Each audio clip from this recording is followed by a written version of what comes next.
A minority get to play in Croke Park. You'll never get the opportunity.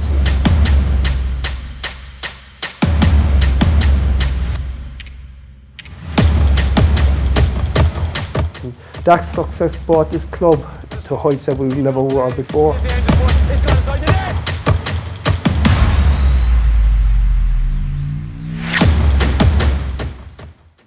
You know, to think a small club could end up in Croke Park, to play in Croke Park. The one thing that really makes it so real is when I remember being in Croke Park before the match started, and the big screen was up there and your club name was there and the team and the players were up there. Driving up to Croke Park on the bus, you just get the sense of history, and the excitement getting off the bus. And I suppose normally you're going to Croke Park to watch a game or something, but I remember getting the gear bag and the hurl out of the bus. I remember thinking, this is special, that you're actually togging out to play in there. A minority get to play in Croke Park all the time. Our own Killian Buckley here and a few others now at the moment on the county panel get to play there. But for most of us, it's, you'll never get the opportunity. To use the example of senior clubs, your big senior clubs, the handful of them maybe who are looking at winning a Club All-Ireland, will know a bit about each other, and generally they're populated by quite a few inter-county players. At intermediate and junior, you're probably talking about teams meeting who are unknown entities. I don't know how much we knew about Ballymartle in 2011. I wouldn't say they knew a huge amount about us. The coach, Eddie Murphy, was very diligent about who we were playing. He always did his research. And I think he knows nearly every player in Ireland. I remember actually in the All-Ireland semi-final, we were playing Padraig Pearce from Galway, and Sir Don was the centre forward. He was playing Galway, he was playing Savage Hurling at the time. Eddie was on to me every day about, he turns this way, he goes this way, he fakes this way. So I think I knew everything about him. I think I knew the colour of his eyes at one stage. So Eddie's preparation was unbelievable. So we knew a lot about Dicksboro. We knew obviously they were very strong and some great players. So we knew it was going to be a tough battle. What I was trying to tell the players all the way, the fact that we were going to Croke Park, not to make the big issue out of it, that at the same time, Croke Park, it has a pitch that we played on before. It has 2 in-lines, 2 sidelines, and goalposts similar to all the matches we play on. And we just play the match and win it. Anthony prepares to the utmost. He actually doesn't leave any stone unturned. When Anthony puts his head to something like that, it's all in. We did have a setback a week before we played that All-Ireland final, because we played a challenge game against De La Salle. But unfortunately in that match we lost one of our leading players in Brian Curry, who got his hand broken in that game. When you took him out of our equation, that was a fair dent to our team. But just before we went out, I gave the last word to Brian, who spoke from the heart, and I'd say touch a chord with a few players. I remember the dressing room was just electric. It was just the excitement, everyone was bursting to get out there, and I suppose that reflected in when the ball was thrown in, the first whistle.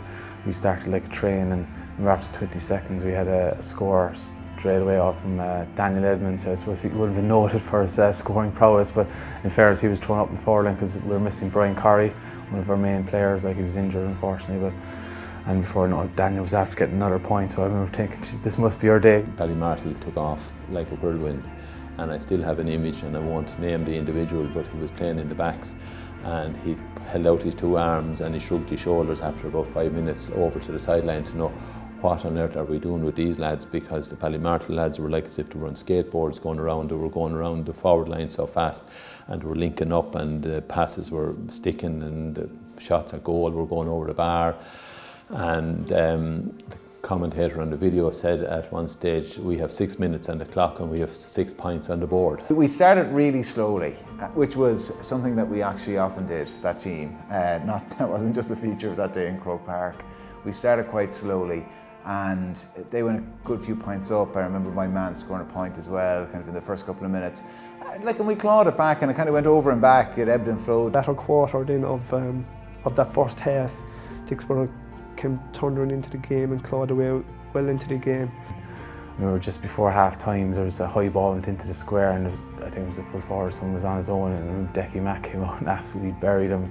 It was a penalty, but it would have been a certain goal. In fairness, the penalty, I remember looking back, there was actually 3 Cork minor goalkeepers, past minor goalkeepers in goal. There was Darren Mack, Decky Mack and John Kelly, they all played Cork minor. Shane Maher took that, and he's a great penalty taker, great striker of a ball. I've rarely come across anyone who could strike a ball as well as that.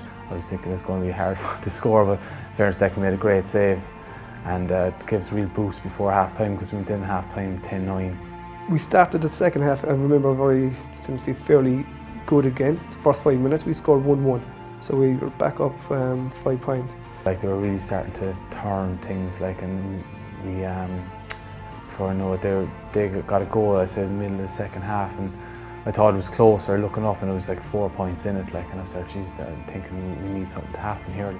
I suppose I remember in the last couple of minutes, I suppose Dicksboro, they were through on goal, and they were a point or two up, point up at the time, I think, and he managed straight through, like, and I remember trying to get back, and he struck, and it was actually rocket. I looking back and just going right to the corner, I said, like, that's it now, like, and from nowhere Decky just stuck the stick out, like, and just flicked it out. It was an unbelievable save, and I've no doubt, like, if that went in, like, it was curtains, like.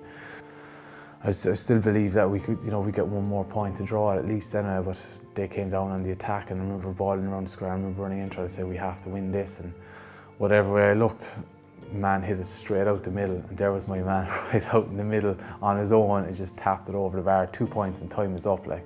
I was thinking, that's it now, like, I started, like, but I remember hearing then my brother was out in the wing, Dan, and he was screeching, he was known for screeching, but he was roaring to hit the ball, and Decky hit the ball out like a rocket over to him, like, and I was thinking, he has to win this now, like, he has to win it, like. Next thing, his man went up, caught it over his head. I remember thinking, I'm going to choke when I go home, but in fairness to Dan, he never gives up, like, and he stood his man up, like, and he kept him, holding him, and next thing the whistle blew, and free in. You would have expected he was going to maybe lob it in, or you know what I mean, that he would have gone for, just throw it into the box and see what happens. And it's funny, like, he didn't, maybe this is my recollection of it, it didn't feel like this kind of Fergal Hartley type free from 40 metres out. Like, you can see the 45-yard line where he is, and he's about 5 yards back from it, so he was out 50 yards, and we were at time up, and he did, he dropped it in his own words and hoped for the best. Maybe he'd tell you different, but my recollection is he kind of struck it really well struck, about kind of crossbar height. The idea, I would imagine, being that, look, there's a good chance this might get a bang off a hurl, it could get deflected, it could go in. I don't think even he expected it to go straight in without anybody touching it or anything touching it. At that stage, the heart was in the mouth with all supporters, and when it ended up in the net, it definitely, the shout from the crowd, you'd swear there was 80,000 people. It was like on-off switch, like, our on switch was on as he was taking the free, and our off switch was on as it landed back in the net, and the Ballymartle explosion and the excitement and the joy in the field, and it was in the space of, it wasn't even a minute. It wasn't even a minute, and it was, a real straight to the heart. Like, it's awful. Like, you used the phrase gut punch earlier. Like, that's what it's like. You don't have any chance to process it while the match is still going on, because that was it. It was, final whistle was blown almost immediately afterwards. So you don't get a chance to go back up.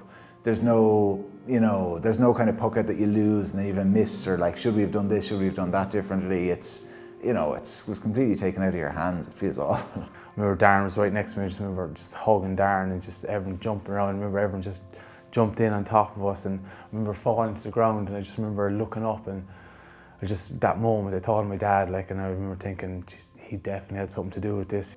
An unbelievable way to win a game, and to win it in Croke Park and an All-Ireland final against arch rival from county perspective, Cork against Kilkenny, and that's the way we looked at it. We were representing Cork and Dicksboro representing Kilkenny. It was just fairy tale stuff. You look back over the years and so many famous hurlers and footballers just walked up the steps of Croke Park with so many famous speeches and everything. And I was supposed to do it in front of your own club and all your friends and your family, and it was just very, very special feeling.